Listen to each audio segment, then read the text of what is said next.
किसान भाइयों, हमने आपको कल ही जानकारी दी थी कि लहसुन बाजार अपनी अगली तेजी के लिए एक मजबूत नींव तैयार कर चुका है। हालांकि किसी भी बड़ी और टिकाऊ तेजी से पहले बाजार में उतार चढ़ाव का दौर आना सामान्य बात होती है। जैसा कि हमने पहले भी बताया था, एक चरण की तेजी के बाद जो हल्की गिरावट देखने को मिली है, उसका मुख्य उद्देश्य कमजोर हाथों को बाजार से बाहर करना और बाजार में घबराहट का माहौल बनाना हो सकता है। आने वाले दिनों में यदि थोड़ी और नरमी दिखाई देती है, तो उसका उद्देश्य भी छोटे व्यापारियों और कमजोर निवेशकों को भ्रमित करना तथा उन्हें जल्दबाजी में निर्णय लेने के लिए मजबूर करना हो सकता है।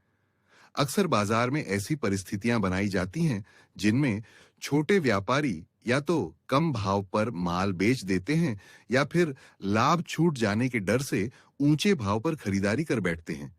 जब बाजार में अचानक गिरावट आती है, तो कई लोग घबराकर बिकवाली कर देते हैं, जबकि तेज उछाल आने पर वही लोग ऊंचे भाव पर खरीदारी करने लगते हैं। इस प्रकार के भावनात्मक निर्णय कई बार नुकसान का कारण बनते हैं और व्यापारी मजबूत तथा टिकाऊ तेजी का पूरा लाभ उठाने से वंचित रह जाते हैं।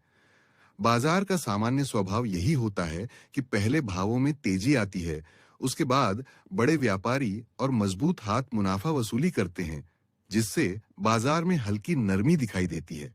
इस दौरान अधिकांश लोग बाजार की दिशा को लेकर भ्रमित हो जाते हैं, लेकिन जब कमजोर हाथ बाजार से बाहर हो जाते हैं, तब उसी स्तर के आसपास दोबारा मजबूत खरीदारी शुरू होती है और बाजार एक मजबूत आधार बनाकर धीरे-धीरे ऊपर की ओर बढ़ने लगता है।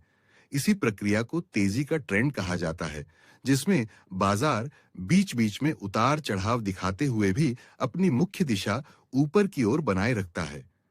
वर्तमान लहसुन बाजार में भी कुछ इसी प्रकार के संकेत दिखाई दे रहे हैं। इसके बारे में हमने रविवार की रिपोर्ट सहित उसके बाद जारी की गई सभी रिपोर्टों में लगातार जानकारी दी थी।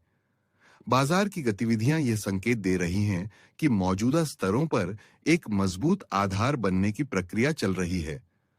हालांकि बाजार में कुछ समय तक उतार चढ़ाव बने रह सकते हैं, लेकिन दीर्घकालिक दृष्टिकोण से स्थिति पहले की तुलना में अधिक मजबूत दिखाई दे रही है। किसान एवं व्यापारी भाइयों, बाजार में इस प्रकार का वातावरण बार-बार बनता है। बिना पर्याप्त जानकारी और विश्लेषण के लिए गए निर्णय अक्सर नुकसान का कारण बनते हैं। वहीं जो लोग धैर्य रखते हैं, बाजार के मनोविज्ञान को समझते हैं और भावनाओं के बजाय तथ्यों के आधार पर निर्णय लेते हैं, वे लंबे समय में बेहतर लाभ अर्जित करने में सफल रहते हैं।